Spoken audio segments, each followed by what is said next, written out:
கோடையில் ஒரு மழைக்காலம். அப்படிதான் மழை பெஞ்சம்போது செம சூப்பரா இருந்தது கிளைமேட்டு. அதனால இன்னைக்கு என்னென்னலாம் செஞ்சிருக்கேன் அப்படிங்கிறத காட்டுறேன் உங்களுக்கு.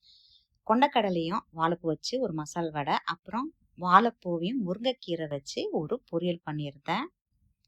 அது இந்த மழைக்காலம்லாம் வந்துச்சுன்னா பார்த்தீங்கன்னா, இந்த காரக்குழம்பு அதுவும் சுண்டைக்காய், சின்ன வெங்காயம், பூண்டு இது போட்ட காரக்குழம்பு செம சூப்பரா ரொம்பவே நல்லாயிருக்கும். அதுக்கப்புறம் இந்த வெங்காய வத்தல். இந்த காம்பினேஷன் செஞ்சு பாருங்க. நான்வெஜ் சாப்பிட்றவங்க அப்படிங்கிறவங்க முட்டைய கூட நீங்க அவிச்சு அதோட ஆட் பண்ணிக்கலாம்.